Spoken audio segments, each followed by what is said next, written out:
Oke, pada video kali ini topik akan membahas tentang mengapa tarif ojol bisa sampai nyungsep ke angka 6.400. Bukankah sudah ada peraturan menteri yang menetapkan bahwa tarif ojol minimal adalah 7.000? Yuk kita bahas. Ya, seperti biasa, jika menurut kalian tidak penting silahkan di skip. Jika menurut kalian ini penting, yuk kita simak bareng-bareng.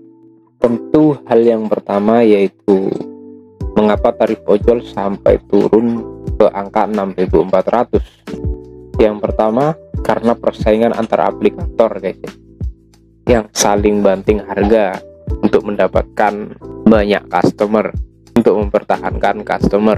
Kita bisa tahu bahwa di Indonesia ini banyak sekali aplikasi ojol yang beroperasi, mulai dari Gojek sebagai pencetus aplikasi ojol, kemudian ada Grab, kemudian Shopee juga ikut-ikut masuk ke dunia pengantar makanan. Sampai sekarang muncul juga layanan express ya guys ya, muncul layanan antar barang. Jadi suatu saat nanti Shopee juga bisa mengeluarkan layanan bag juga, GoRed juga, karena mungkin melihat potensi juga kan.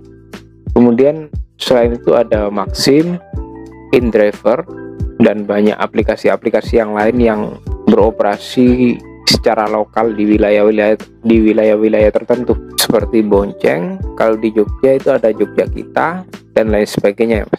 Pasti masih banyak. Kita bisa tahu bahwa misalnya Gojek berdiri sendiri, dia pasang tarif 15.000 misalnya, dia tetap berani guys kalau dia berdiri sendiri.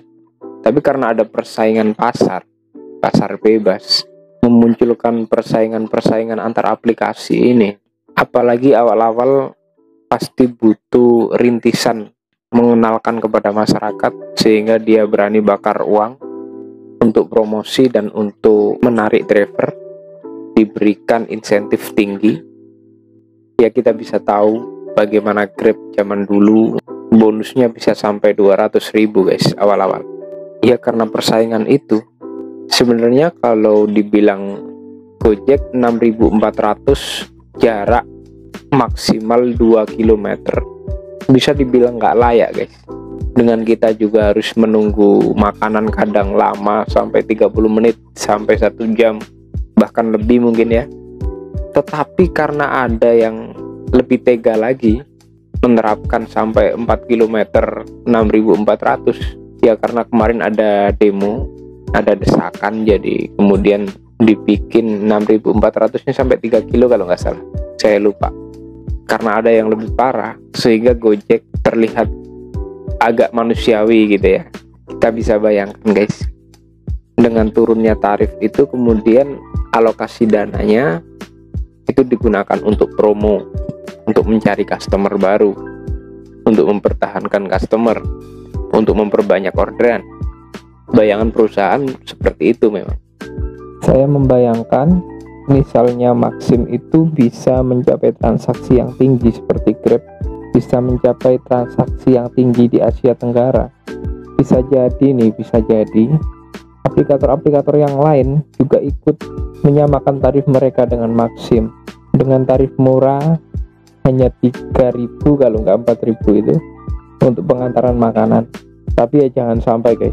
Tapi dari situ kita bisa membayangkan bagaimana ketatnya persaingan antar aplikator, antar satu dan yang lain, sama-sama ingin bertahan, sama-sama ingin maju, sama-sama ingin punya banyak customer. Seperti itu ya guys. Kemudian poin yang kedua guys, poin kedua yaitu aplikator yang sangat berhati-hati dalam mengalokasikan dana. Kenapa?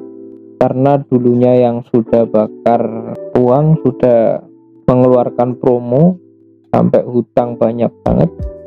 Sekarang waktunya aplikator itu untuk mengembalikan uang itu gitu guys. Waktunya aplikator itu untuk agar dapat laba gitu guys.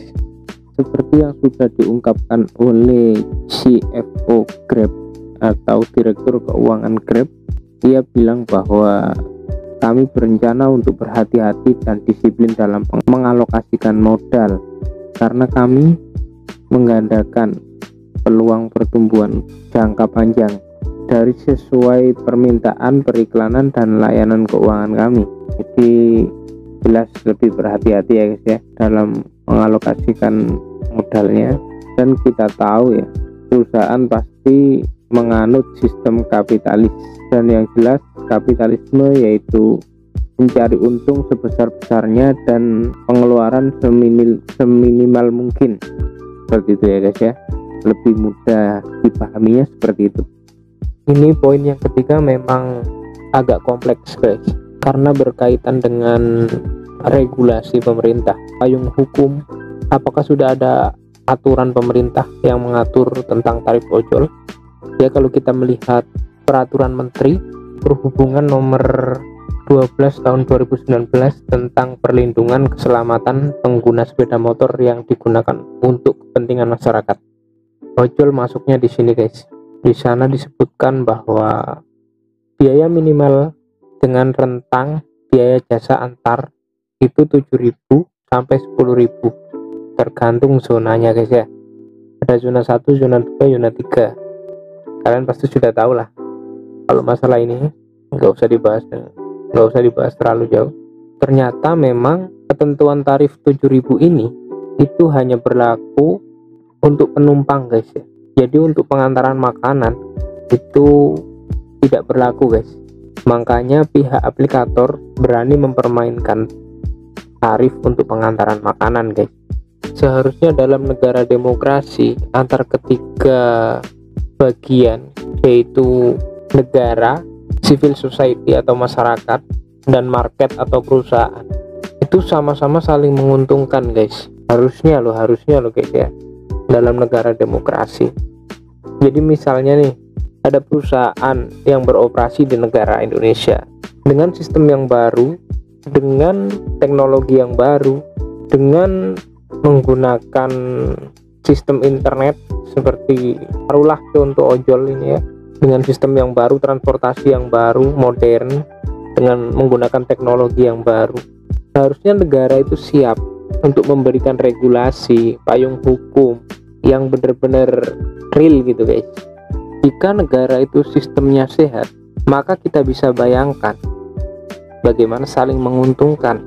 Jadi negara bisa dapat pajak, pemasukan pajak dari sebuah perusahaan, dan perusahaan dengan ketetapan hukum tersebut tertentu dapat beroperasi dan mendapat keuntungan dari hasil penjualan sebuah produknya atau hasil atau jasanya gitu ya, kalau ojol jasa ya. Dan civil society atau masyarakat, karyawan atau mitra bahasanya kalau ojol ya. Dan mitra itu juga merasa aman guys, karena sudah dilindungi oleh payung hukum yang jelas. Jadi negara itu sudah siap gitu kan.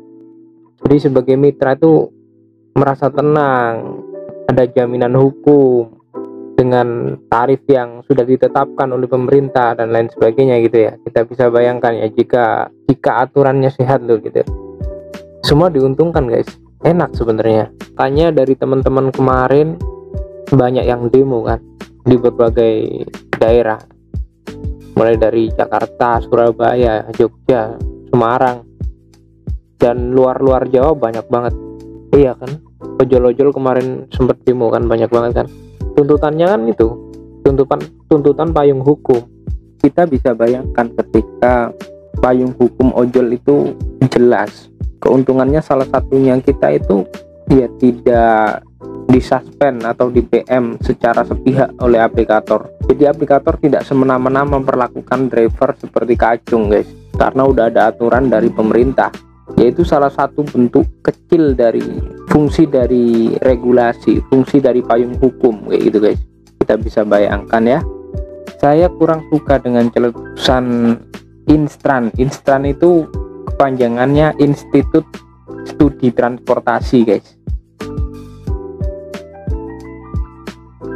Ini nyeletus bahwa payung hukum yang seperti apa lagi yang harus diharapkan ojol. Ya saya nggak tahu sih. Ini pas ngomong seperti itu kondisinya seperti apa dan suasana pikirannya beliau itu seperti apa, saya nggak tahu. Apa ini memang digoreng sama media, saya juga nggak tahu. Cuman seharusnya pertanyaan itu dipertanyakan dengan sopan lah. Karena menurut dia payung hukum peraturan menteri ini itu sudah sangat bagus untuk ojol, sudah cocok lah gitu menurut dia ya. Makanya dia tanyanya seperti itu. Menurut dia juga salah satu keuntungannya itu karena peraturan menteri perhubungan itu, misalnya kalau dirasa perlu ada penyesuaian, itu prosesnya lebih mudah dibandingkan undang-undang gitu, seperti itu guys.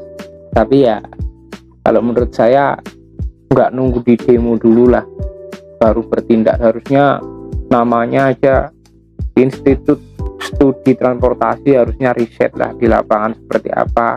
Ada transportasi baru yang udah beroperasi lama guys, sejak tahun 2015 ya. Ya kalau salah tolong dikoreksi.